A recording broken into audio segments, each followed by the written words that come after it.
queria agradecer Maria Cristina, toda a FAO, ao Alexandre pelo convite. E eu, na verdade, vou apresentar o plano diretor, mas de uma forma sucinta, vai ocupar mais ou menos metade só da apresentação, que eu queria trazer algumas outras questões também que dizem respeito a mais até ensaios, reflexões que vão para além do plano diretor, vão também incidir sobre táticas, estratégias de ação, justamente para que a gente possa empreender as transformações que a cidade precisa, superando exatamente uma questão que já foi colocada por vários arquitetos aqui da FAUSP, entre outros, de que é a diferença entre uma carta de diretrizes de boas intenções, que pode ou não ser o plano diretor, e, de fato, as ações que tenham capacidade de fazer as mudanças. Então, eu queria trazer algumas reflexões e aqui até falar menos como secretário, que é uma chatice, porque a gente sempre, como secretário, tem que falar oficialmente, falar de forma assertiva, com toda a certeza e segurança do mundo. Eu preferia aqui estar falando como professor universitário, a quem é dado a honra, o privilégio de poder ter dúvidas, de poder ensaiar, de poder, de fato, pensar criticamente sobre as coisas.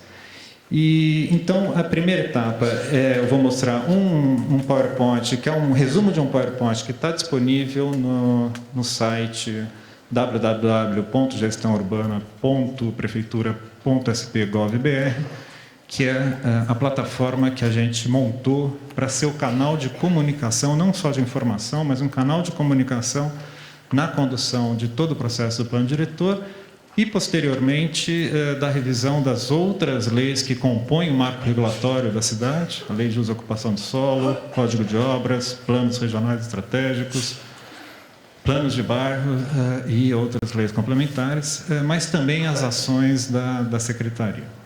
Eu só pediria, se possível, rebaixar um pouco mais a luz para ter contraste nas imagens. Bom, a primeira coisa que é super importante a gente falar é que esse plano é uma revisão do plano de 2002. O plano de 2002 previa uma revisão no meio do caminho. Em 2007, a gestão anterior tentou fazer uma revisão que durou 5 anos e não foi sequer apreciada pelo Legislativo. E, fundamentalmente, uma das grandes questões era a ausência de diálogo e de participação nesse processo. Então, a nossa revisão começa a partir de um compromisso muito firme e sólido em que o plano diretor seja feito de forma efetivamente participativa por parte da sociedade. E, para isso, a gente montou a estratégia, a metodologia de trabalho em 4 etapas. A primeira etapa é uma etapa de avaliação do plano vigente. Avaliação no sentido de a gente entender o que aconteceu, o que deixou de acontecer, o que foi bom e o que foi ruim nesse plano. E, grosso modo, a avaliação coloca que o plano tem coisas positivas, o plano tem mais virtudes do que qualidades, entretanto, o principal problema foi a sua não implementação na intensidade e na abrangência que era esperado. Esse passa a ser, então, uma questão crítica para se pensar. Depois dessa etapa, houve uma etapa de recepção de propostas, né? E a gente abriu 2 canais de comunicação, uma com audiências e oficinas presenciais em todas as subprefeituras e outra através desse canal virtual. E é muito interessante ver que em cada um desses instrumentos, desses campos, digamos assim, as demandas e o público é diferente, prioritariamente diferente em cada um deles, o que coloca a gente também em algumas reflexões interessantes. E foram recepcionadas não sei quantas propostas, algo em torno de 3.500, meio a meio, em cada um dos canais, que depois, numa terceira etapa, foram sistematizados a partir dos objetivos previamente instalados. E aqui na coluna da direita vocês veem a diferença entre as oficinas e a internet Então, a questão do trabalho aparece fundamentalmente pelo canal eletrônico, a questão da moradia, prioritariamente pelo canal presencial e assim por diante. A gente tem todas essas propostas territorializadas e a gente consegue saber que região da cidade está propondo que tipo de questão, então é bastante interessante como estudo posterior. E a quarta etapa é exatamente a que a gente encontra, ou seja, o processo não está terminado. Na verdade, a gente trouxe a público a minuta e ela só será enviada ao Legislativo em setembro. Desde o momento que a gente trouxe a público, que foi na sexta-feira passada, até setembro, a gente está, na verdade, empreendendo um processo de devolução das propostas recebidas. A gente está mostrando a proposta que foi sistematizada e, ao mesmo tempo, respondendo por que tal proposta vinda da população foi ou não aceita e ainda abrindo para um debate onde a gente tem capacidade de revisão de uma série de pontos colocados, de aprimoramentos, críticas, o que quer que seja. Então, o processo está aberto e aqui, por exemplo, é uma instância onde o debate pode se tornar público também, e para a gente vai ser sempre bastante proveitoso.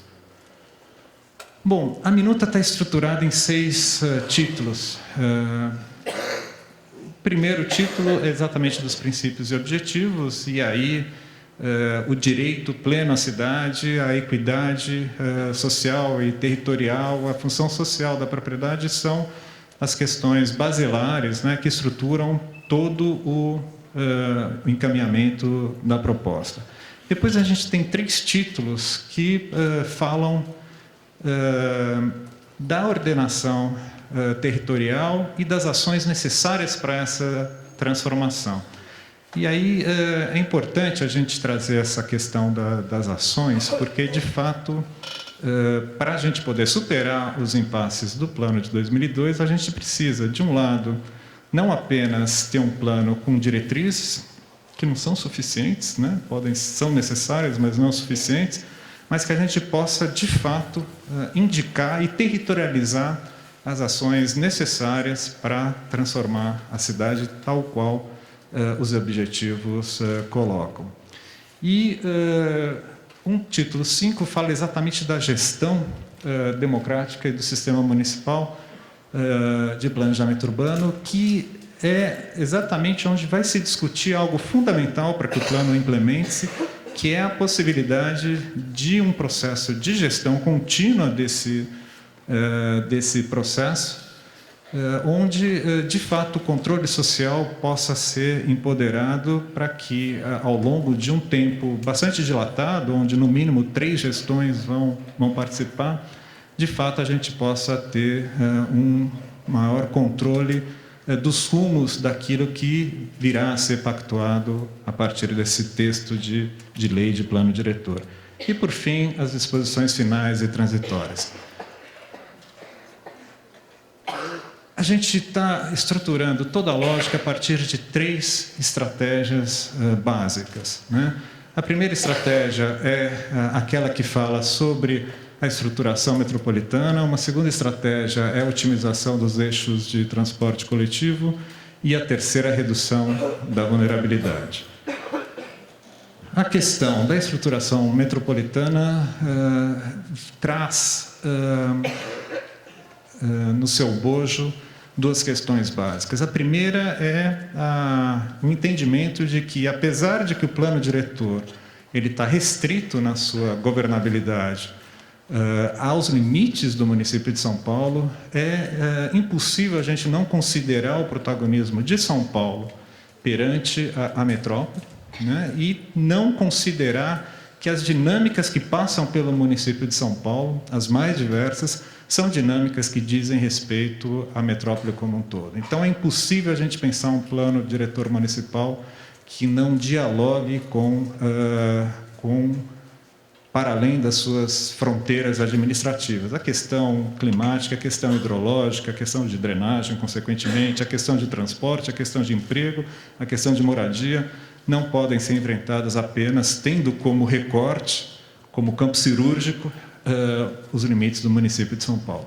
E para cá a gente está trazendo uma associação que é exatamente a possibilidade da gente promover uma descentralização da oferta prioritária de empregos, equipamentos e serviços especiais à cidade, e, ao mesmo tempo, promover um maior adensamento populacional ao longo desse feixe de infraestruturas que caracterizam um dado território, que é essa macroárea de estruturação metropolitana, que eu vou falar um pouquinho para frente. Então, é aí que se concentram as estratégias de associação, de um maior equilíbrio na relação moradia-trabalho na cidade.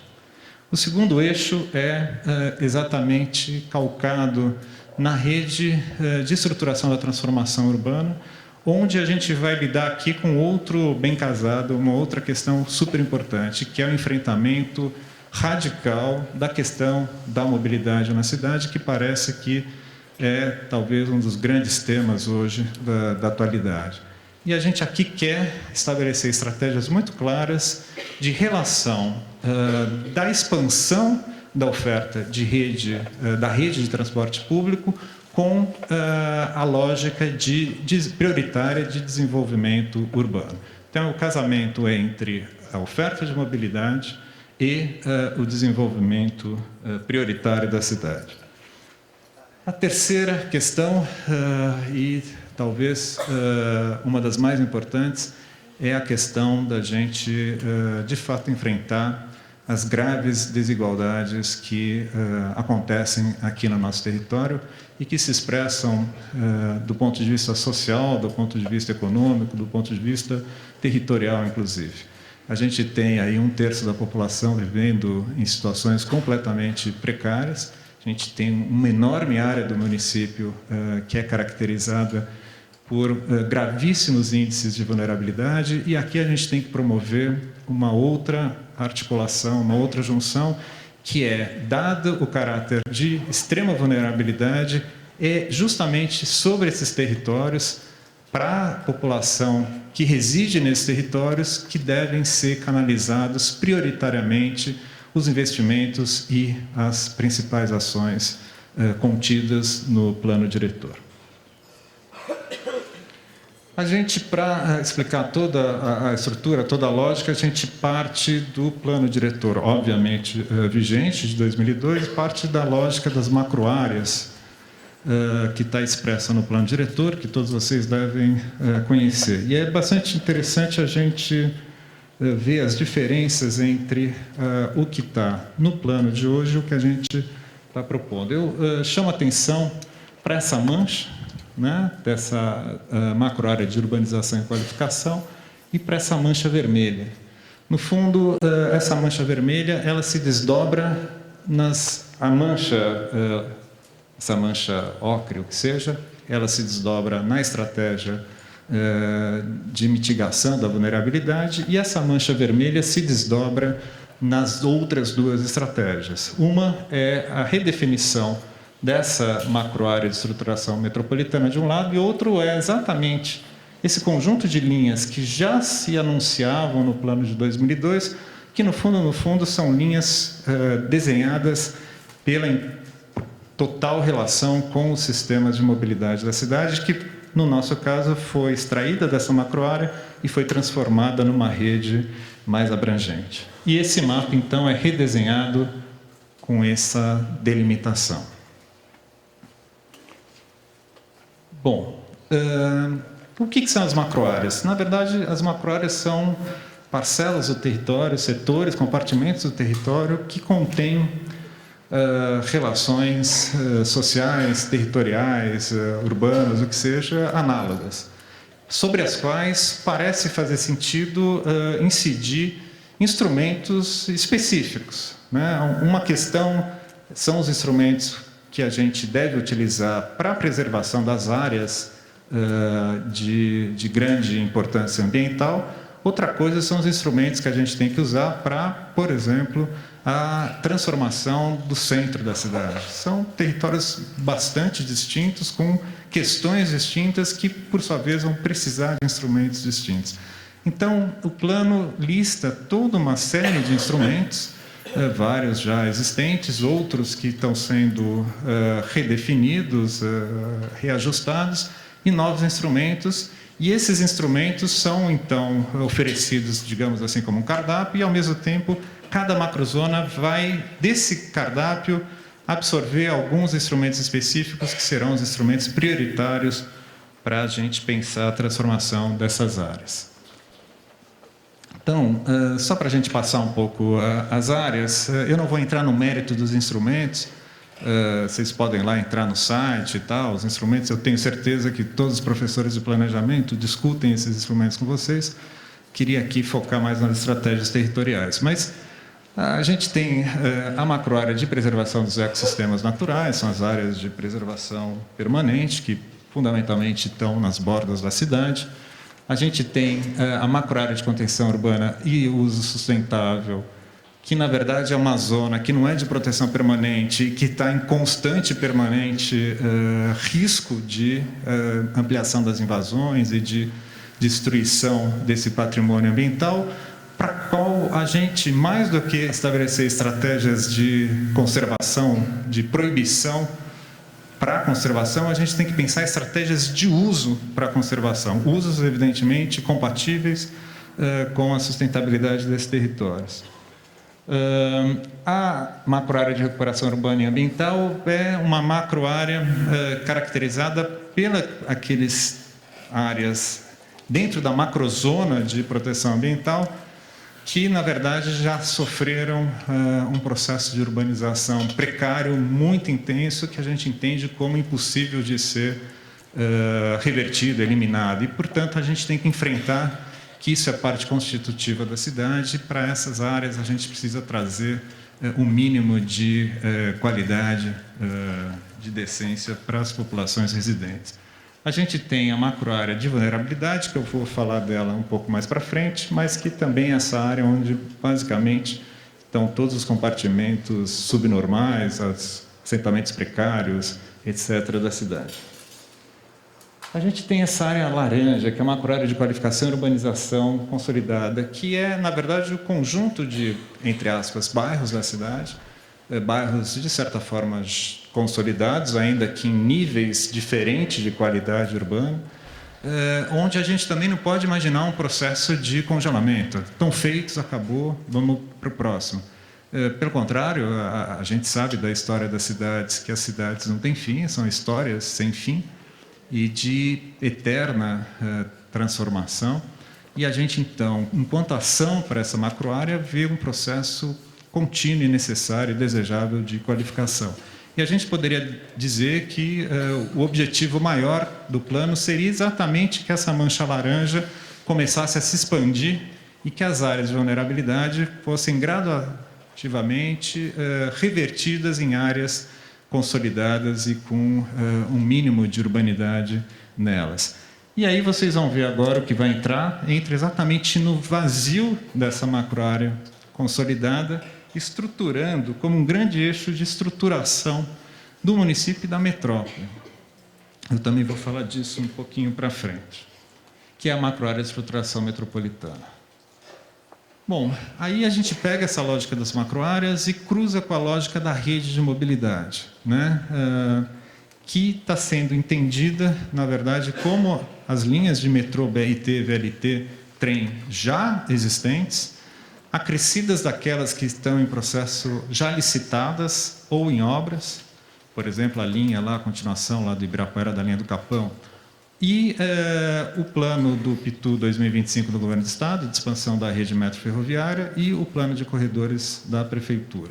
Esse é o conjunto de sistemas de mobilidade que vão constituir, daqui a 12, 13 anos, a rede de mobilidade, onde, no caso municipal, está sendo previsto algo em torno de 400 quilômetros de BRT, sendo 150 já nessa gestão. Quando a gente cruza uma com a outra, a gente percebe que esses corredores são bastante extensos, e eles saem de uma macroárea e cruzam 2 ou 3 macroáreas. E não dá para a gente imaginar que são, portanto, estruturas homogêneas, pelo contrário.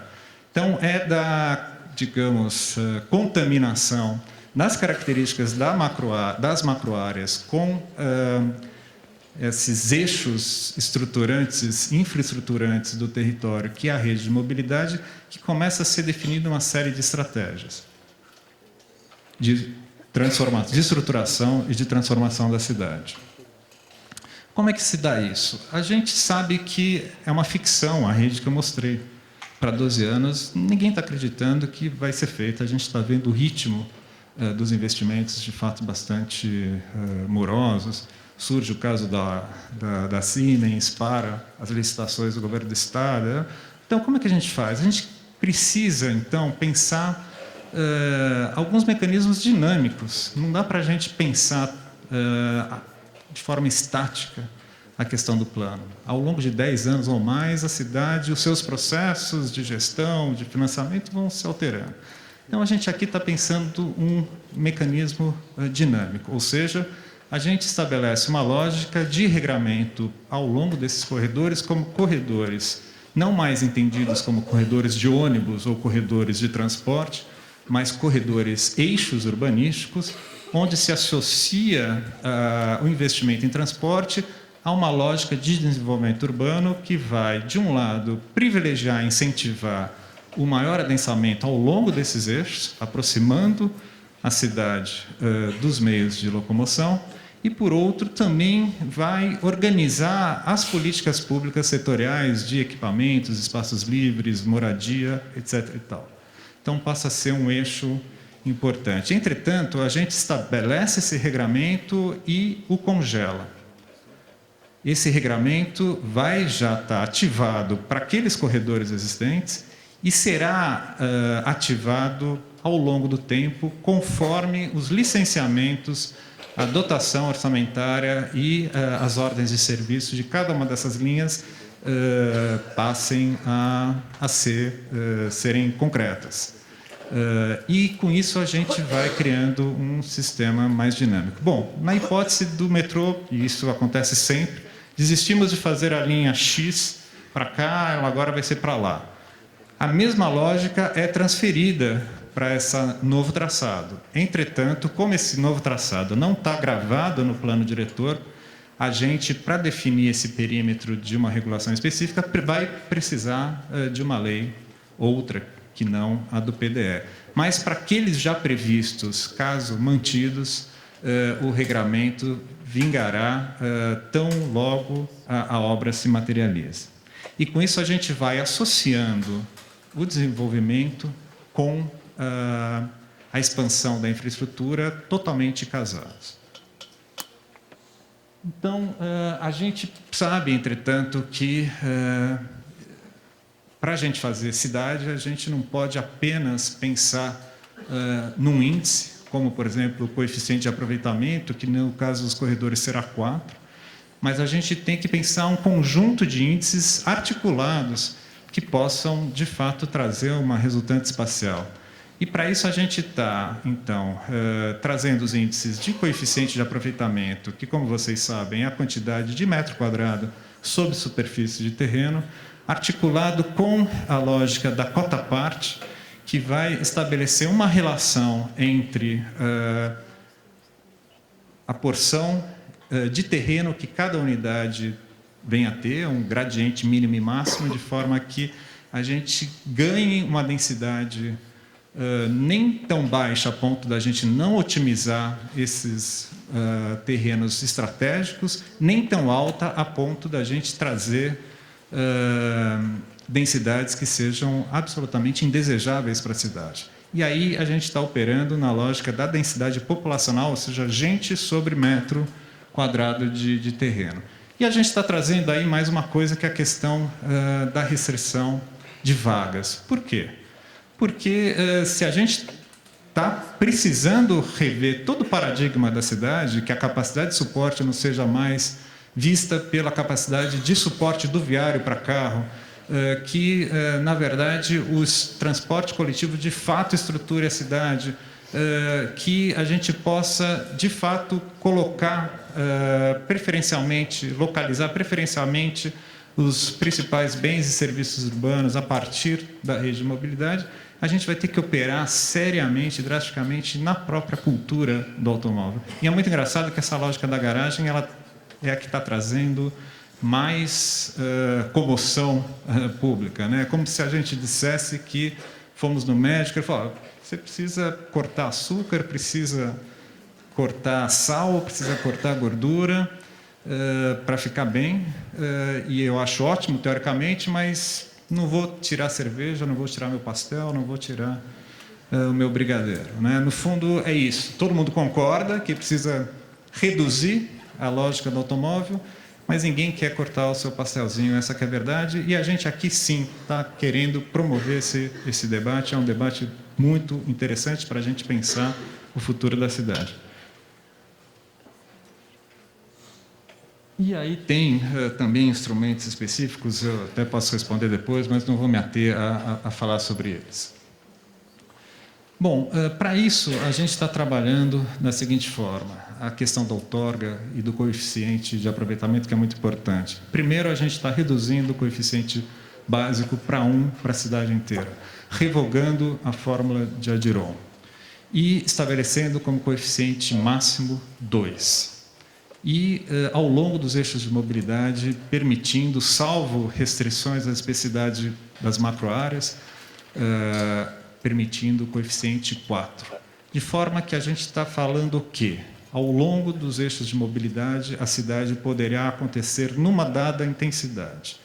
E, ao mesmo tempo, isso nos permitirá a diversidade, obviamente, porque os corredores são diversos, mas nos permitirá também a diversidade e o atendimento de um pleito também legítimo, que é de inúmeros movimentos de bairro, de movimentos os mais diversos, que clamam por um controle do processo de transformação da cidade que não seja tão nefasto e nocivo e agressivo, onde a cidade continuamente se refaz sem deixar nenhum traço de memória por trás.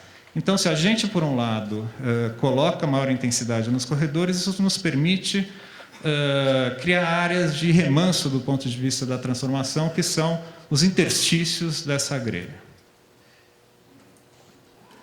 Bom, evidentemente que a gente ainda tem formas de excepcionalização, que são as operações urbanas, a IUs, e os eixos, como eu falei, que são 4, e o cálculo da outorga, ele também será diferenciado a partir de fatores de planejamento social. Por exemplo, onde eu quero levar emprego, não faz sentido eu cobrar outorga para usos não residenciais, né?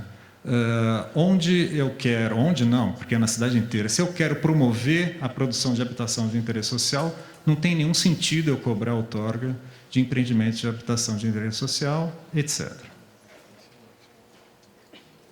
E aí, então, a gente tem algo que precisa ser fortalecido, exatamente, que é a ideia do plano de bairro. Talvez, e a gente tem discutido isso bastante, será que é numa ordem decrescente, diretor, regional estratégico, plano de bairro, ou se a gente pode inverter um pouco agora, né? Vamos começar pelo plano de bairro, ou até começar concomitante, como os planos de bairro podem instruir um processo de planejamento no seu sentido contrário.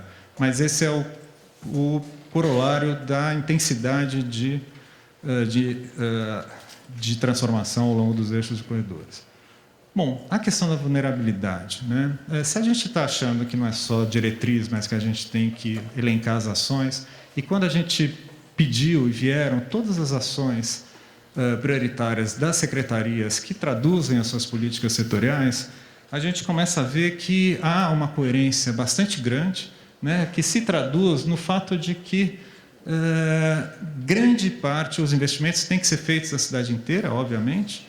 As questões sistêmicas não têm endereço, como drenagem, como clima, etc. Mas, prioritariamente, elas são destinadas a essas áreas a macro-área de redução da vulnerabilidade. O viário, que é fundamental, se a gente não quer promoção, a estruturação pelo sistema viário e do transporte individual, mas no caso das periferias é fundamental a abertura desses viários para estruturar esses territórios e, fundamentalmente, para poder também colocar transporte público para correr sobre eles, né? A isso se soma a lógica de esgotamento, que vocês vão vendo que, grosso modo, na sua maioria, elas estão em cima dessa macroárea de redução da vulnerabilidade. Gestão de resíduos sólidos, Sistema Municipal de Áreas Verdes e equipamentos urbanos sociais e a própria processo de regularização fundiária, reurbanização de favelas e tudo mais, que, na verdade, são coisas que estão completamente articuladas com a lógica de saneamento, de drenagem, de expansão da rede de parques lineares, etc. E tal, né? Bom, especificamente em relação à política habitacional. A gente está revendo algumas definições de renda, uma vez que, em 2002, o salário mínimo tinha um outro poder de compra, a gente mais que dobrou, a gente precisa refinar. A gente está aqui dividindo a faixa de HIS, a lógica de HIS, em duas faixas, a 1 e a 2, reportando a 0 a 3 e 3 a 6, e reduzindo a HMP de 16 para 10 salários mínimos. Ao mesmo tempo, essas são as definições do ponto de vista dos aspectos físicos. E a gente está colocando uma diretriz onde as ZEIs 2 e ZEIs 3 têm como meta um acréscimo de gravação de áreas em torno de 20% nessas zonas. E não estamos fazendo isso agora por uma questão estratégica, política, de processo de encaminhamento no legislativo, mas o desejo dessa expansão existe e, mais do que o desejo, a constatação de que essa é uma das questões prioritárias na cidade. Mas a gente não está apenas restringindo as estratégias na lógica de estoque de terra, mas também na lógica dos fluxos de produção. E para o qual a gente também precisa contar com a questão tempo, né? O tempo depõe contra, porque quanto mais o tempo corre, mais caro fica a terra, mais risco de mau uso das áreas de ZEIs a gente tem e tal, e a gente, de certa forma, tem que trabalhar tentando fazer algo que a gente constatou na avaliação do PDE, é um certo limite das ZEIs. As ZEIs existem, elas são fundamentais por N aspectos, mas elas não foram suficientes para garantir a produção de HIS. E a gente vê um número muito pequeno das ZEIs que, de fato, foi transformado. E parte dessas ZEIs foi transformada, inclusive, para outros usos, alguns, inclusive, públicos, por meio da ocupação dessas terras para equipamentos que alguns sequer chegam ao coeficiente de aproveitamento 1 do terreno, que é um péssimo uso da terra urbana e da terra pública, né? Então, não é só falta de produção do privado, mas também o público gerenciou mal esse estoque de terras, e a gente quer, então, ainda continuar pensando na questão do fluxo e incentivar a produção de outras formas. Uma forma é a permuta de terreno, ou seja, permitir a desgravação de uma área a partir do momento em que a produção equivalente aconteça em outro local com essas condicionantes. E a gente também está querendo trabalhar em cima das políticas públicas, que eu vou explicar na segunda metade, também operando na lógica da produção. E todo o raciocínio da ZEIs está calcado em cima da ideia da cota-parte, justamente para a gente poder calibrar aí uma densidade de otimização dos terrenos e de não superadensamento. E aí, para cada ZEIs, a gente vai ter uma lógica que está expressa nesses diagramas. Conforme as ZEIs mudam, os coeficientes vão mudando, a relação se altera. E, no caso específico das ZEIs 3, e aqui as ZEIs 3 no centro, onde o CA chega a 6, a gente está deixando esse espaço tracejado por duas questões. O primeiro, para estimular a sua transformação pela possibilidade de projetos associados, que também tragam diversidade de uso, diversidade de, inclusive, mix social, e também pela constatação de que usar coeficiente 6 para habitação de interesse social exclusivamente em terrenos grandes pode gerar densidades superiores a 2.000 habitantes por hectare, né? O que absolutamente é desejável, né? Isso para empreendimentos pequenos é possível, para empreendimentos grandes também não nos parece bom usar 100% da área, do estoque, do volume necessário. Para isso a gente precisa calibrar. Bom, e a gente está trazendo a cota de solidariedade também. O que é isso? Ela está proposta como diretriz para ser regulamentada por meio de lei específica e definida no afinamento dos parâmetros, mas dado isso, enfim, o LabIAB aqui desenvolve essa ideia, vocês obviamente já devem conhecê-la, mas estabelece uma relação onde um empreendimento a partir de uma certa escala, tem como obrigação dar uma contrapartida em terra ou em unidades, né? Isso, na verdade, de certa forma, esse conceito de contrapartida social já existe, como, por exemplo, na nova operação urbana, que está aí para ser votada, apreciada pelo Legislativo dentro de algumas poucas semanas, onde uma parcela dos recursos obtidos pelos CEPACs da operação terão que ser necessariamente revertidos para a produção de habitação de interesse social. A ideia, evidentemente, é que a gente possa empoderar esse sistema de participação, justamente para garantir um maior controle social sobre as ações do público, do poder público. Se a gente está aqui hoje bem intencionado, a gente não sabe quem vem amanhã. E, de qualquer forma, a gente precisa, para garantir a viabilidade de todas as propostas, que, de fato, a sociedade tenha outra forma de participação sobre esses processos. E esse processo está em aberto e a gente pode debatê-lo através dessa ferramenta eletrônica, onde a gente tem todos a minuta de 2002, o plano de 2002, e a possibilidade de cada um fazer comentários, inclusive específicos de texto, em cada artigo da minuta. Essa ferramenta nos auxilia muito na sistematização de todas as contribuições, e esse processo está em aberto. Eu queria rapidamente ir para a segunda etapa, que é exatamente falar um pouco das estratégias territoriais. Primeiro, explicar o que é, afinal de contas, essa macroárea de estruturação metropolitana, né? Ela, fundamentalmente, é o território estratégico das planícies fluviais, que receberam aquilo que o Jürgen Langenbrunck colocava como trinômio que amparou o desenvolvimento industrial e urbano de São Paulo: a ferrovia, a abundância de água para os processos industriais, e as planícies, as terras planas abundantes e disponíveis e baratas das várzeas, que foi o tripé que, de fato, impulsionou o desenvolvimento industrial de São Paulo, e toda essa lógica, obviamente, está num processo de transição para uma outra forma produtiva que, por sua vez, vai demandar uma outra lógica de estruturação do território.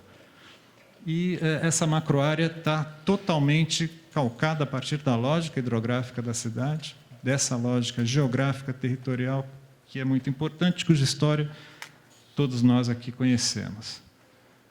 E ela, fundamentalmente, ela é esse instrumento de descentralização das ofertas de moradia e emprego. Reparem que a macroárea de estruturação ela é o negativo das manchas de adensamento, uma área super estratégica e com baixíssimas densidades populacionais, e, por sua vez, é uma área muito importante do ponto de vista da oferta de emprego. Esse mapa está com os dados acoplados na metrópole, e ele distorce um pouco a compreensão de que a macroárea de estruturação é desenhada quando a gente pega somente os dados municipais. Mas, de qualquer forma, o emprego de São Paulo ele é complementado por 3 vértices, né? Barueri, Osasco, Guarulhos e ABCD. E a gente tem essa macroárea de estruturação, que, na verdade, é o arco do futuro. Arco este concebido, em grande medida, por professores dessa casa, ainda durante a campanha, né? Bill Bonducci, o próprio Alexandre, o Álvaro Pontoni, o Ângelo Bucci. essa macroárea ela é um desdobramento dessa reflexão que foi construída a partir lá já de alguns meses. E é exatamente ela que vai possibilitar a gente articular territorialmente as dinâmicas metropolitanas e, sobretudo, fazer esse equilíbrio. E, para isso, inclusive, a gente agrega as principais planícies, 2 eixos importantes, que é o da CUPC e da Rio Verde Jacu, que são áreas de grande adensamento populacional e pouquíssima ou nenhuma oferta de emprego, para as quais a gente entra com incentivos específicos. Porém, tanto regulatórios, isenção de outorga para não residenciais, quanto fiscais, no caso da Rio Verde Jacu. Porém, a gente sabe que isso não é suficiente, né? E se faz sentido a gente pensar por uma lógica de atrair grandes empresas, empregadoras e tudo mais, mas tem uma outra dinâmica econômica que a gente precisa pensar na cidade. Eu trouxe aqui, por exemplo, um exemplo da indústria de tecidos, confecções e moda, que pode ser considerada aí uma indústria criativa, como a gente fala, mas como é que ela se desdobra, de fato, na sua cadeia produtiva é interessante, porque a gente tem 85 mil empregos formais nessa indústria da confecção no município, e que equivalem a porcentagens muito significativas do região metropolitana, Estado e Brasil. Quando a gente olha onde essa galera é empregada, reparem que o arco, a macroárea de estruturação metropolitana, se revela. As principais ofertas de emprego para essa indústria estão ao longo dos rios. Entretanto, quando a gente olha os estabelecimentos, a gente vê que eles são super pulverizados no território, né? Radicalmente pulverizados. E quando a gente vê onde trabalham as pessoas, onde vivem as pessoas que trabalham nessa indústria, a gente vê que elas estão todas centradas na região do Bom Retiro, Pari, obviamente, e indo em direção a norte e a leste.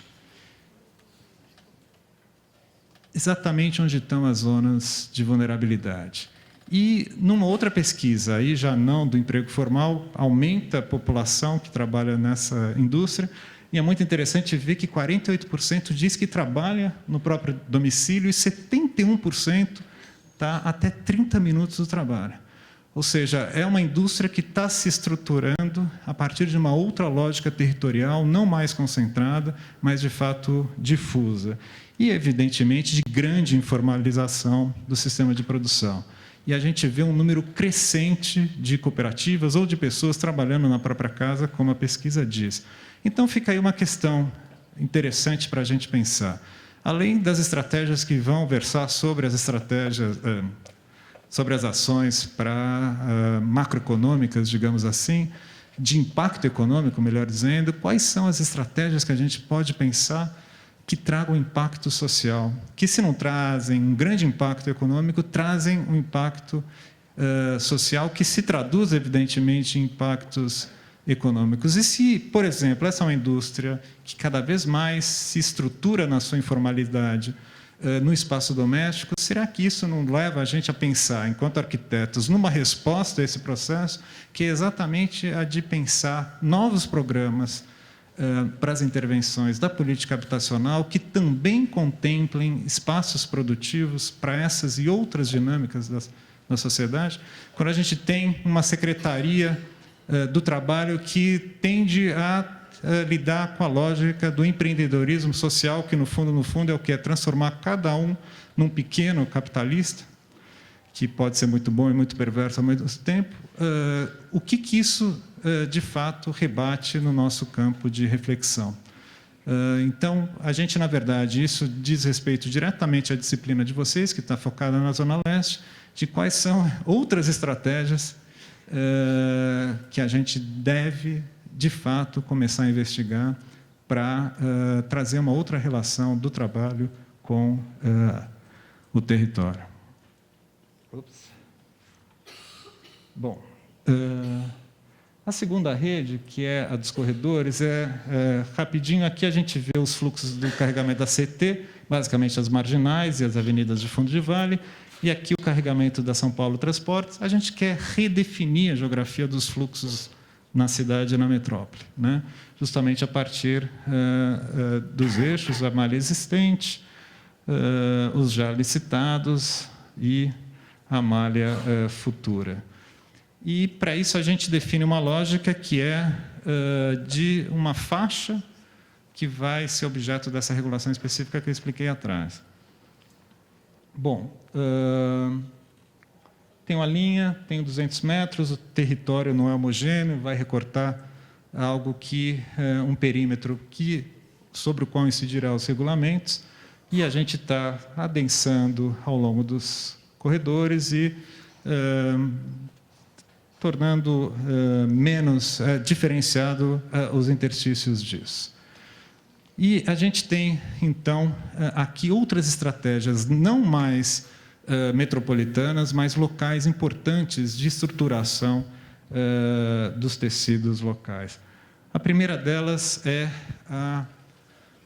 as redes locais estruturadas a partir da rede hídrica, né? A gente aqui sabe que uma das coisas que está acontecendo, que são importantes, é a oportunidade da gente pegar as verbas de habitação, que são significativas, com as verbas municipais e federais, com as verbas, por exemplo, da Sabesp para saneamento, e da junção dessas políticas e da percepção das áreas de risco é que surgiu, por exemplo, a lógica dos perímetros de ação integrada, previstos no Plano Municipal de Habitação, que justamente tenta articular políticas setoriais e multiplicar os efeitos a partir da sinergia entre os investimentos de cada uma dessas políticas setoriais. Então, essas redes locais, estruturadas na lógica das microbacias, da reurbanização das favelas, da possibilidade de articulação das redes de mobilidade local,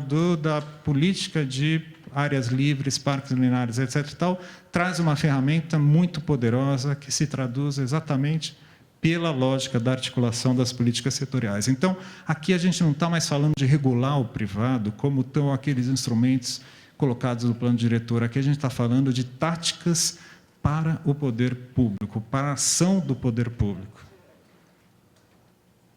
Outra rede de estruturação local é essa que a gente está falando do território CEL. O que é isso? A gente teve aí uma urgência, os investimentos da prefeitura não existem, a capacidade de investimento é muito pequena, ou vinha verba federal, não tinha um limite aí de março, abril, para enviar ao Ministério da Educação um pleito para construção e expansão da rede de CELs. E tinha todo um pleito das secretarias, as mais diversas, para a expansão das redes de atendimento. A gente mapeou tudo isso e, diante da magnitude de tudo isso, tinha que ter uma lógica igualmente sistêmica para enfrentamento do problema. Sobre a matriz do CEL, engendrado pela gestão Marta Suplicy, a gente estabeleceu, então, módulos funcionais que corresponderiam às demandas de cada secretaria. E isso se torna um jogo de Lego que permite múltiplas associações e, ao mesmo tempo, uma simplificação e uma industrialização do processo. Mas o que foi feito? Então, a Secretaria de Esportes tem um enorme patrimônio de parques, clubes e escolas que tem uma dificuldade brutal de gestão e falta de verbas. Por outro lado, a Secretaria de Educação tem verba e não tem espaço. E a Secretaria de Desenvolvimento Urbano entrando para mediar todas essas demandas e foi sucessivamente expandindo até abranger um programa de 9 secretarias, que pegaram as suas políticas todas e passaram a articulá-las. E a gente começa a identificar, então, os equipamentos públicos existentes e começa a identificar aqueles terrenos da saúde, do esporte que poderiam receber novas edificações. Identificamos nessas redes de equipamentos aqueles que teriam interesse em serem articulados em rede, do ponto de vista funcional e espacial, E, a partir disso, a gente agrega todas as secretarias através da oferta de ações articuladas que acelerariam e facilitariam o cumprimento das metas setoriais.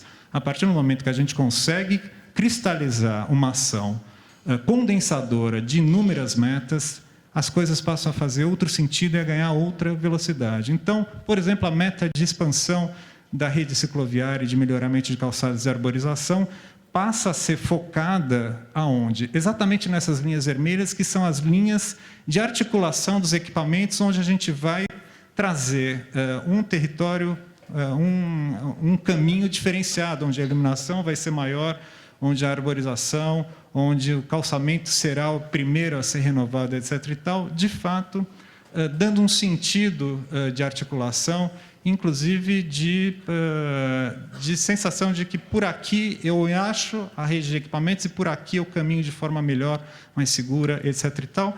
E essa própria rede de equipamentos, chamada Território Céu, expandida para a lógica territorial, como algo que pode ser um embrião daquilo que pode vir a ser uma concepção, uma definição de bairro. Bairro pode ser aquele perímetro que reúne, na verdade, um coletivo de crianças que estuda no mesmo território céu.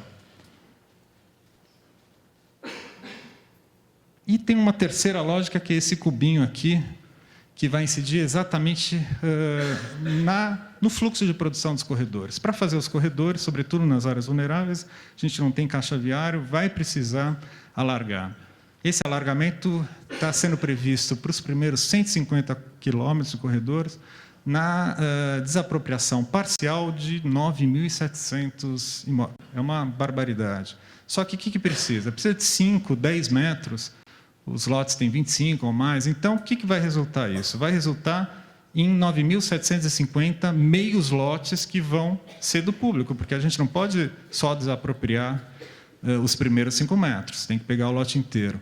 Então, o que acontece? A gente fica com um volume de terra desarticulado que não serve para nada. A gente precisa de uma política de terras e de ações integradas.